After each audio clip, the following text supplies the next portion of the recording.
Okay, so good morning, everybody. This is Steve Sines, your ATL Sherpa. I'm very happy today to have a special guest with me for my podcast, which is called Exploring Atlanta. In the last few weeks and months, you've heard me talk and write a lot about General James McPherson, who was the commander of the Army of the Tennessee and sadly lost his life here in Atlanta on July 22nd of 1864 during the Battle of Atlanta. And in fact, if you look at the background image in my video here, you'll see it's a beautiful photo that I took of the McPherson Monument, which is over in East Atlanta. And that is the location where McPherson was shot and killed. And if you look at my writings over the last couple of months, I've talked a lot about McPherson. One of the things I mentioned was that I had taken sort of a fascination about the general, about the man, his life, particularly what happened to him here in Atlanta. So as I began to dig around, I found that he was from Clyde, Ohio, and that there is a museum up in Clyde, Ohio, where he was born and grew up. And today I'm very, very honored and really happy to have the curator of that museum, Mr. Gene Smith. So welcome, Gene. Thank you. I'm glad to be a part of this. Thank you. I appreciate it very much. Well, let's go ahead and jump right into it. I've got a lot of questions for you, and I know the audience will be very interested. But so tell us a little bit about the museum and sort of how you got involved with it. I'm Gene Smith, the curator at the Clyde Museum and the McPherson House. I've been here since June 2016, and I was made the director of operations as well in 2021 for both museums, because we have the Clyde Museum itself and then the General's childhood home. And then we also have an additional property that used to be Clyde City Hall. And we don't really open that to the public. We lease that out to adult disability services, but we have a lot to see in both museums, and we're really pleased to own General McPherson's childhood home. And if you are able to visit ever, it's everything McPherson in the house. And but we're gonna do our best to get up there. I've got a road trip, which I'll talk about in a little bit here toward the end, but I'm hoping that we can get up there sometime after the first of the year and visit the museum. So tell me about, Gene, how did you get interested in James McPherson, General McPherson? Basically, I've always loved history, and I went to college, and that's what my degree's in, is in history. And when I initially went to college, I wanted to be a history school teacher. Well, then I had to do an internship, and that internship, they said you could do it anywhere. So I got to do it at the Rutherford B. Hayes Presidential Museum and Libraries in Fremont. Well, then just because of that, I fell in love with museum work. And through that, I also worked for another museum 4 days a week called Liberty Aviation Museum in Port Clinton, Ohio. And but then a year after starting there, an opportunity opened up where I was hired as the curator for the Clyde Museum and General McPherson House. And to me, that's perfect, because what got me started into my love of Civil War history is General McPherson. I grew up in Clyde from first grade through fifth grade. And I lived in a mobile home park right behind McPherson Cemetery, and we would come into that cemetery and we'd play. Well, and the cemetery is the monument of General McPherson that was built there and dedicated in July 22nd, 1881. And we used to go up on that hill, and it's surrounded by cannon. And we would go up there and we would play like we're pretend playing, war, and shooting the cannon. And I would see this monument, and I'm looking up, and I remember looking up thinking, wonder who this guy is on top of the monument. Well, then I discovered it was the general. And then my mom took me to the local library, and I learned more about him. And that's what started me into my love of Civil War history. And so it's because of him that I started loving Civil War history, and then to become the curator of his childhood home. It's like coming full circle.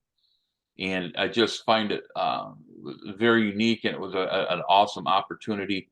And I knew about him, but I didn't know totally about him. But that's how what really got me deeply interested in That's a what that's I a cool know about. story because it's so personal, and you grew up right there behind the cemetery. That's amazing. I think that's Yeah. really a really very meaningful story and a very personal story. So obviously, you've learned a lot about General McPherson over the years. For those of us that are folks that are listening that may not know that much about McPherson, if you had to kind of sum up 3 to 5 what you think are just key things everybody should know about General McPherson, what would those be? Well, I wrote down some things here that I believe that really speak to important parts of who he was, and how he should be remembered. Um, there was a book written by Elizabeth Whaley in 1955, and Elizabeth Whaley was from Clyde here, and she wrote a book called Forgotten Hero. And that book was all about him. And I truly believe, as the book title states, that he did become a forgotten hero. He was a man who rose through the military ranks rapidly, and it's because I believe he was an intelligent and an able person. He was a man of great character, and his ability to excel was admirable. And I think he can serve to people as an example, that if you work hard, you stay dedicated, and show your worth, that you can rise to amazing places in life. And he was not only also a person of great military ability, but a man of great character. He was a gentleman. Um, Everyone loved and liked him. His family did, his friends, his fiance, his companions in life, his superiors, his soldiers, strangers, and even his enemies revered him in the South because of the compassion that he showed the people at Vicksburg when he became like the military governor of sorts after winning the battle there. And some other things that I just think that I want to just read here, that he was noble, he was loyal, he was patriotic, he was kind and warm-hearted. He was a hard worker. He did his work. He delighted in his work. He was uh, honest, humble, devoted, disciplined, a man of perseverance. He was always considerate of other people. Um, he was a very compassionate person, as we saw, because of like what he did at Vicksburg. He had a magnetic charm about him that he could just draw people to him, that was very unique. He had a sunny personality, was a man of good temperament. He was obedient, diplomatic. He never really did not complain about his work, but he also did not suffer fools. He Hmm. was a man of great discipline. There was some writings and things that I've read about him where there was some looting going on in his army, where his men were going out and looting civilians, and he got tired of that, and he would severely punish them if they were found, guilty of that. So I just think that those things are things that a person can follow and use it as an example. I think he still is an example of amiability and zeal for God and country. Um, Other writings I found, he believed in the Constitution, and he was definitely a loyalist Hmm. to America, and his influence on many people in this country was significant, as is seen in all of the lasting legacies around the country too. I mean, that's the amazing thing, that there's not only these legacies and things from in Atlanta and in Ohio, but all across the nation, Washington D.C., the McKinley museum down in Ohio, Nebraska, Kansas. Just many amazing things. A lot of people think that he could have been the U.S. president Right, after the war. right. I So think at the very least, if he wouldn't have been president, he probably would have served in Grant's administration. yeah, I've read the same thing. So that's amazing. So yeah, I mean, it sounds like what you're saying is a lot of what you're describing, a lot of the adjectives and the characteristics, kind of all speak to his character, right? Yes. Who he was as a person. And by the way, for those of you that are listening, General McPherson died at the age of 35. So you know what I've said in my writings, and I'm sure you said the same thing, Gene, is one can only imagine what he could have become. As you said, Yes. several people have said Absolutely. He he was died way too young. way I too mean, he young. had a lot more to offer than he did. Sure, sure. And as you said, almost everything that was written about him and said about him right after the war and over the years, it's all been just glowing. I mean, very Yes. glowing terms. A lot of accolades have been forced on him. So you mentioned Elizabeth Whaley's book, which I've read as well, and I think. And speaking of Elizabeth Whaley's book, for those of you that this might be backwards here, I don't know if you can. Oh, you may not be able to see it, but anyway, this is McPherson's. I've really marked it up and kind of devoured that book, but I learned a lot about him. The title, as you mentioned, is Forgotten Hero, and she mentioned that when she wrote the book, she felt and she was she from Clyde or from that area? Yes. Okay. He's one of the early founders of the Clyde Museum, actually. Okay. So she had Our mentioned. founder was a science teacher. Right. She Okay. served on the committee that started this museum, and she actually wrote the book Forgotten Hero on a front porch of a house that's just about 200 feet from the museum right Oh now. my gosh, that's really interesting. Yeah. So he was a forgotten hero. That was 1955, right when she wrote that. Yes. Yep. And she started writing it apparently like 10 years before that because it took her quite a Mhm. while to assemble all the information. Yeah. So if he was a forgotten hero in 1955, I mean, I talk to people casually, anecdotally, you know, people that are not necessarily Civil War buffs. Obviously, Civil War buffs know who he is, Yeah. but people who don't have no clue who he is. So, do No. you think he's still a forgotten hero? Would you? Yeah. I think that he is still forgotten, and I believe that she became enamored with him, and I believe that he would, though he was the catalyst that started my love of Civil War history.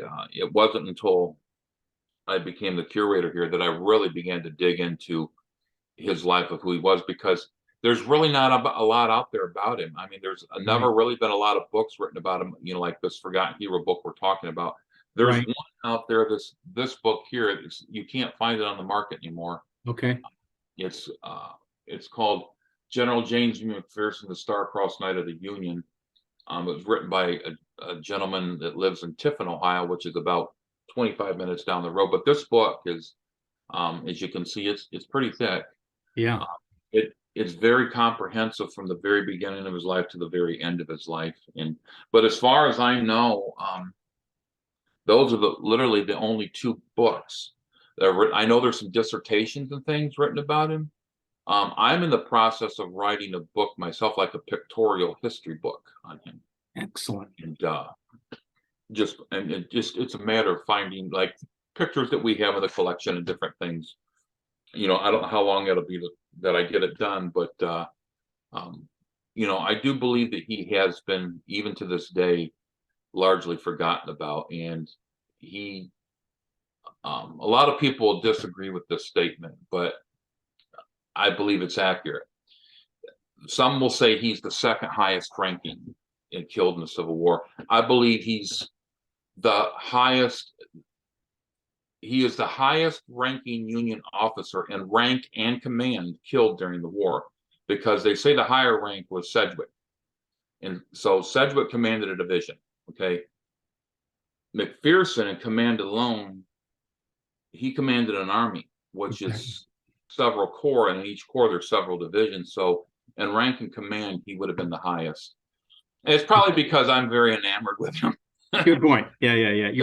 You're an advocate of his. Yes, I'm an advocate for General McPherson, even though he's been gone for 150 plus years. But I I know. think he's definitely worth remembering, and men like him need to not only be remembered just because of their military might, but just because of the great person that he was. I wonder if one of the reasons he had become forgotten is because he died so young. Unfortunately, he Yes, didn't get a chance to really accomplish what he could have, right? And had he and, accomplished other things beyond the war, maybe then he would have been more remembered. and I thought about that in preparation for the interview here. That you know, I believe that he faded from the nation's memory.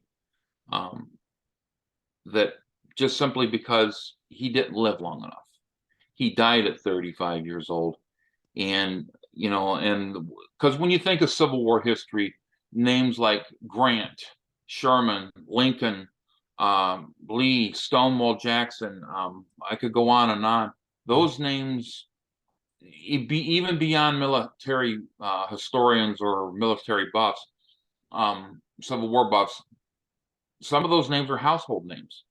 And I believe his name would have become one of those household names had he lived longer. I mean, he did seem destined for greatness. Yep. Yeah, I mean, he was a household name even before his death. Right. Absolutely. Yeah. I do agree. I think he would have lived longer. He would have definitely made a mark on the world. So, question about I'm curious about his family. Over the years, have you heard from or made contact with any of his descendants? Does he have any? Um, he doesn't have any direct descendants, of course. He never married. He wanted to get married. He was engaged to a woman by the name of Emily Huffman. She was from Baltimore, and her father was a shipping magnate, and they were wealthy. Her mother, though, she never really liked him because she was a Confederate sympathizer. Mhm. Matter of fact, after he died, um, a letter was sent by Sherman to Emily saying that he's was killed in battle, and when his mother read the letter, she said, "Finally," and I'm paraphrasing this. Finally, good news. He's dead, and it upset her so that she ran upstairs to her room, and it said that she stayed in her room for the next year only to come out to take a bath or use the restroom. Her sister brought her meals, but so he never was able to get married. They were going to get married, but right on the eve of the Battle of Atlanta, um, Sherman told him, "I can't afford to let you leave right now. I need you." And Sherman wrote Emily a letter saying that as soon as this is over, I'll let him come to you and you can get married. Well, of course, that never happened. And she grieved the rest of her life, never got married, wore black for the rest of her life. They said that, so he was never able to have descendants, but two of his siblings had children. And his nephew, Jimmy McPherson, who was the son of his brother William Billy McPherson and his wife Maddie.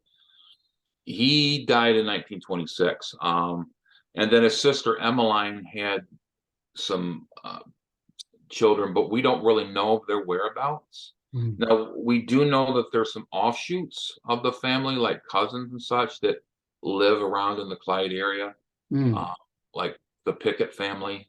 They would have been cousins to him. The Russells, I believe there's some Russells in Bellevue, Ohio, which is about 10 minutes up the road east of us. And some of these folks, we know that there's McPhersons who are of his family that Mhm. live in New York and Canada.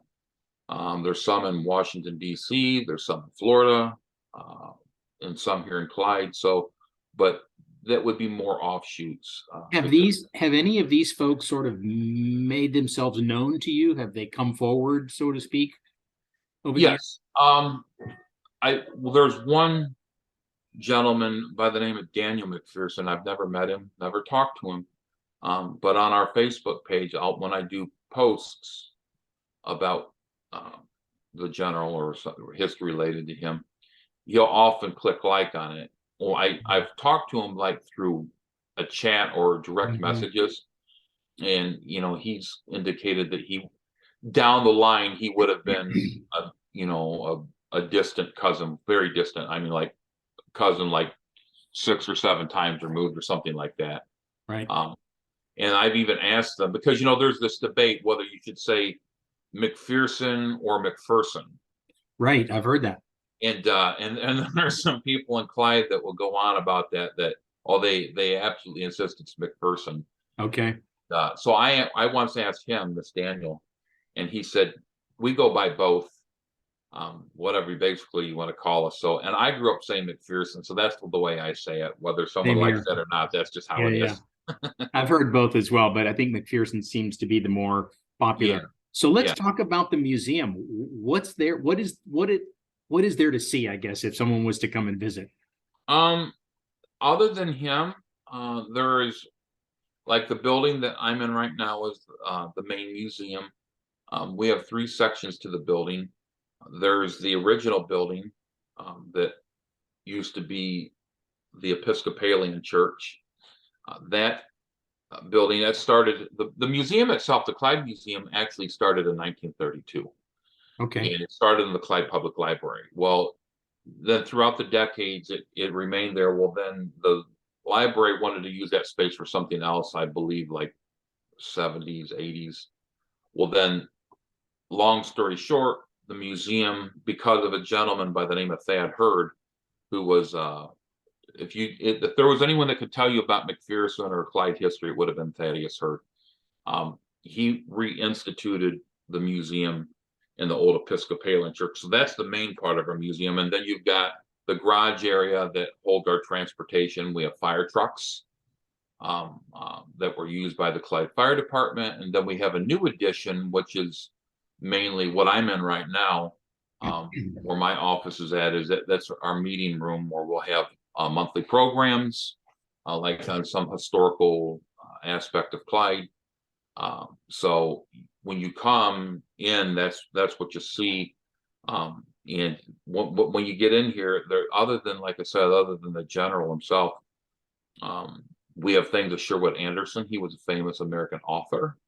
Mhm. The Clydesdale fire truck, which was built by the Clydesdale Truck Company. It's here. That's a one of a kind. They only ever built one. They said they'd never build another one because it was just too difficult or challenging to put the apparatus on. It wouldn't be profitable. You mentioned Clydesdale. Is that another city or town nearby, or is that another name? It's basically Clydesdale Truck Company, like like on the Clydesdale horse, but because it's Clyde, I think that's why that name I became see. the way Okay. it is. And the Clydesdale Truck Company, it was like early 20th century up until about mid 1930s. And then there's a car in here. We have an Elmore car.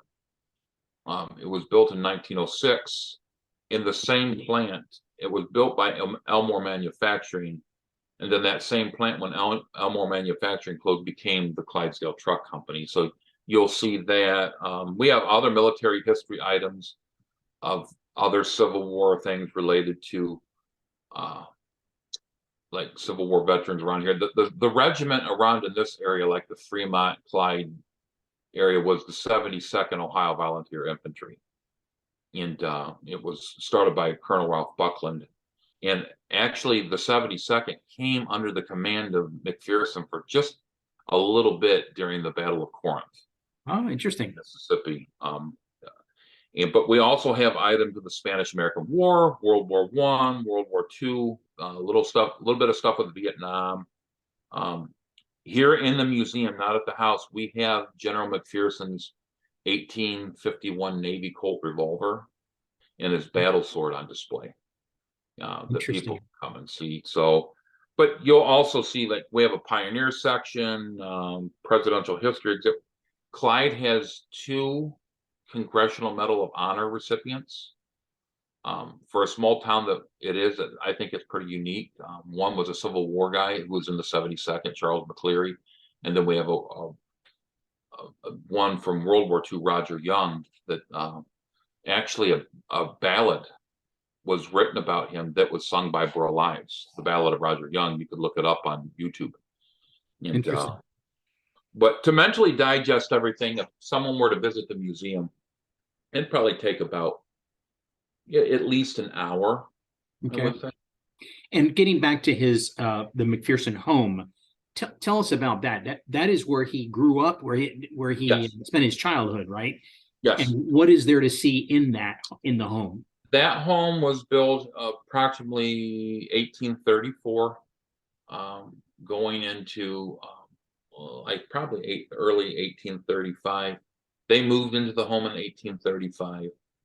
He lived there from 1835 until about 1842. His family lived in that home right up until they owned it right up until a week after his burial. His mother sold the property. Mm, It's said that she never really liked the house just because, I guess, the design of it.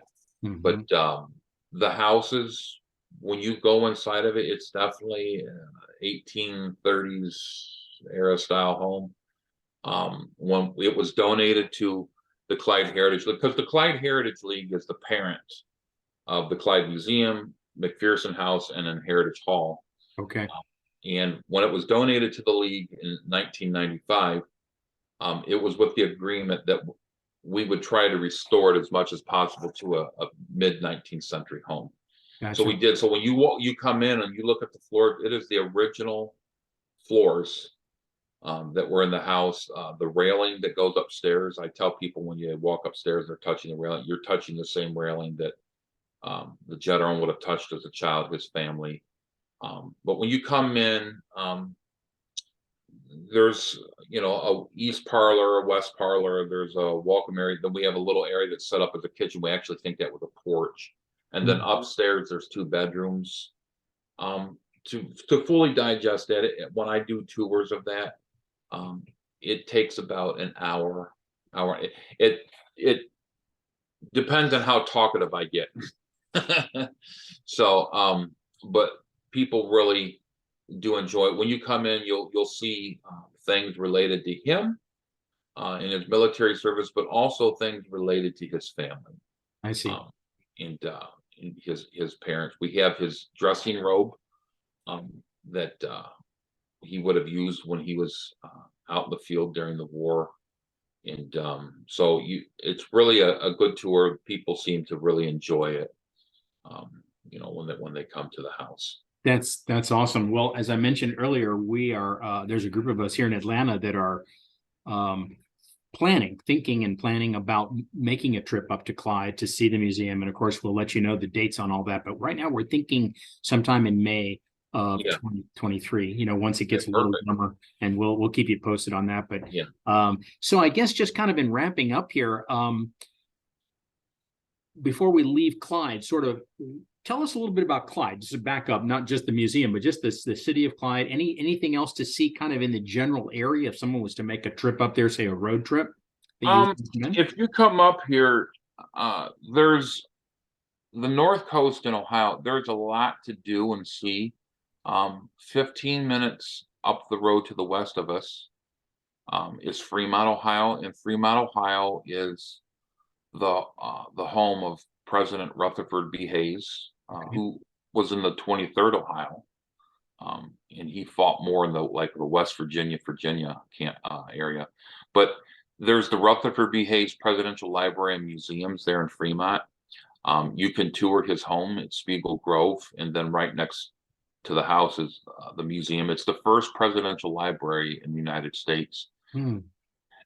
High quality um, content. If you go there, people will be more than impressed. And you You, said he's got a lot of McPherson. There's a lot of information or research about McPherson there. yeah, if you go up to the library, there's two or three different collections that they have in their archives that relate to General McPherson. If a person wants to do research on Right. the general, I would say that would probably be the best place to find research on him. Also, up the road to the east of us, there's a train museum. There's Liberty Aviation Museum, who I work for in Port Clinton. There we have a operational B-25 Mitchell bomber. Hmm. We have BBY Catalina that flies. So, and all of our aircraft, we have a Ford tri-motor. We actually give rides on those throughout the year, like the Wow. tri-motor. So, but you can also see Thomas Edison's birthplace in Milan, Ohio, which is about 30 minutes north of us. There's a maritime museum in Sandusky. You got Cedar Point, which is in Sandusky. It's an amusement park. Mm-hmm. And then Lake Erie. I mean, Lake Erie is just, during the summer, it is just booming up in the area. So there's a lot to do up here. Sounds like it. But visit. we'll plan out a trip that we'll try to take in all those different things. I'm really happy to hear about the Rutherford B. Hayes Museum. That sounds like a great. Yeah, you would if you love that kind of history. I mean, just it's a wonderful place to go and visit. Gotcha. Well, as we wrap up, is there anything else you think people should know or you'd like them to know, either about general or the museum? Yeah, there are just a couple things that I want to wrap up with about one about him, and those who, if you ever get into this area, you want to visit the museum. The museum is located at 124 West Buckeye Street. It's open on Thursdays from 1 to 5 p.m. and on Saturdays 10 a.m. to 1 p.m. The McPherson House, it's by appointment only, but if you'll call us at 419-547-7946 or email us at curator@clydemuseum.org, you can set up an appointment that way. Now, we do close from Thanksgiving up until mid-March, so we'll reopen the museum in March 2023, actually on March 16th. So keep that in mind. But and then you can go across the street from the house and see his monument that's over there. But when it comes to him, there's a quote that someone wrote about him, and this is really, I think, what Elizabeth Whaley, how she talked about becoming enamored with him, and how a lot of people do, and myself as well. One author stated about him, it says, in the end, the true worth of a man is not valued by the number of physical memorials left behind, but by what is left in the memories of flesh and blood people. Here McPherson attained his greatest glory, for he was greatly loved. Is there any greater legacy? And I think that sums up about who he was, and just that he does need to be remembered, and he shouldn't be forgotten. Just like any parts of history. I mean, he's a person in the annals of history that needs to be remembered and continue to be forgotten. I'd like to think that any life or thing that's worth remembering should be continually propagated by historians and not forgotten or faded by time. And I believe, it's important that we study the past, because by not studying the past, we don't know who we are.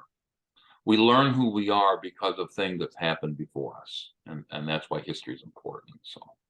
So true. Well said. What a great way to wrap it up. And the monument right there behind me in the photo is one way that we remembered him, and certainly here. And someday I've got to come there and see. I've never been there, but I want to come and see that monument and be right there. Well, if and when you do, you have a personal tour guide. I'll be all right. honored to give you the tour and tell you everything we know. And we'll show you around and take you to the area and tell you everything we know about him. But Gene, listen, thanks so much. Really appreciate your time. This has been a pleasure, and I look forward to talking to you again soon. And hopefully we'll get up to Clyde here in the next after the first of the year. All right, sounds great. All right, man. Have a great day and enjoy the rest of your weekend. You too. Take care.